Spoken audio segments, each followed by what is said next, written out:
Good morning. I'm again with you. See, we have already started the chapter, the judiciary, and yesterday we talked about the powers and functions of the Supreme Court. We also talked about how the judges of the Supreme Court are appointed, and we also talked about the removal of the judges of the Supreme Court. Today we shall be talking about the High Courts of India. The High Courts of India. So let's talk about, see, in all there are 24 High Courts in India.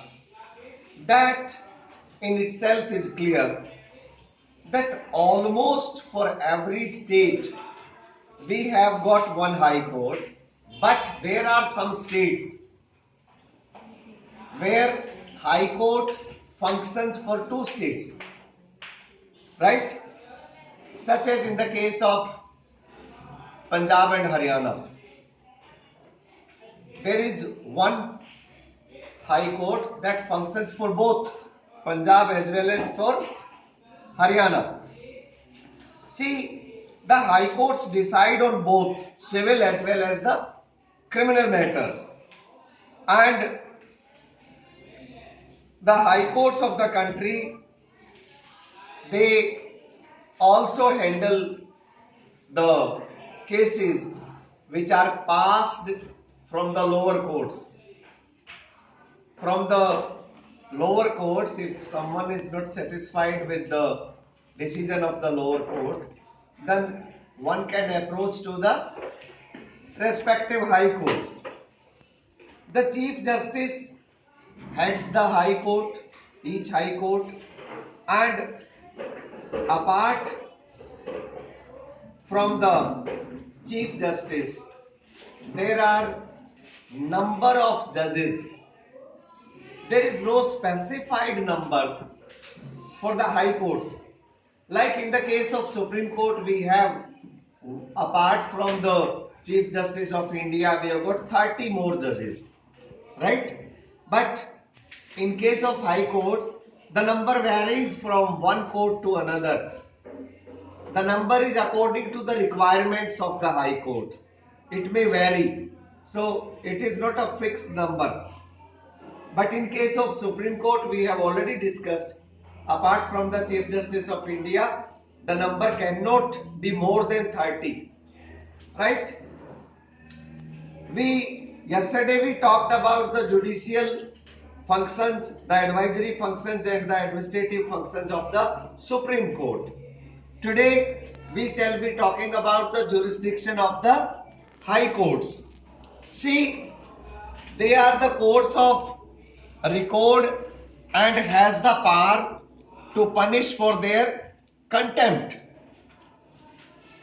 We also, the High Courts, under Article 2 to 6, High Courts are given powers of issuing writs for the enforcement of the fundamental rights and for the other purposes.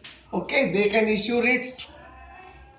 And of course, a High Court supervises the working of all the subordinate courts, right? The administrative part of it. So that way the High Courts become, and do you know the first High Court was established in the year 1862. That was in Calcutta. That was the first one. And the High Court of Delhi was established on October 31st, 1966. Okay, you can have a picture of the High Court of Delhi, and this is the picture of the Supreme Court of India, Right, students? Now, let's talk about the qualifications for a judge. She must be a citizen of India. He or she should have been an advocate of a high court or judge of two such courts in succession for at least 10 years. 10 years. Or should have held judicial office in India for a period of at least 10 years. So there are three conditions. One is he should be a practicing lawyer. Second can be he should be a judge of at least in succession for two courts for 10 years.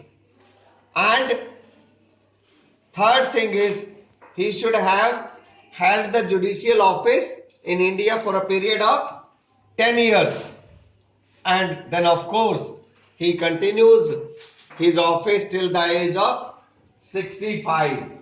At 65, the judges of high courts as well as the Supreme Courts retire. Earlier this age was 62. Yesterday we talked about the removal of the judges of Supreme Court. Today let's talk about the removal of the judges of high courts. See, the President of India has got the power to remove a judge of high court only if the parliament passes the resolution with two-third majority. Two-third majority is important. Otherwise, the conduct of the judges of the High Court cannot be discussed in Parliament, and except on a motion for the removal of a judge. The conduct, apart from this one case, the conduct of the judges cannot be discussed in the Parliament. See, our judiciary is an independent body, right? The three organs of the government. So one is not subordinate to the other. This is the reason the conduct of the judges cannot be discussed in the Parliament. So this is what we have discussed today. We also by now are very clear in our mind that even high courts have got both the jurisdiction, the original as well as the appellate, right? See, the appeals from the lower courts go to the high courts. Similarly, yesterday we talked about appeals from the high courts going to the Supreme Courts. That is the appellate jurisdiction. And the original jurisdiction, of course, High Court can issue summons, and even the revenue matters are dealt by the original jurisdiction. Apart from that, see, eminent jury handles original criminal cases also. So this was the discussion on the high courts. Tomorrow we shall be talking about the subordinate courts. That includes the district courts as well as the Lok Adalats. Thanks for joining.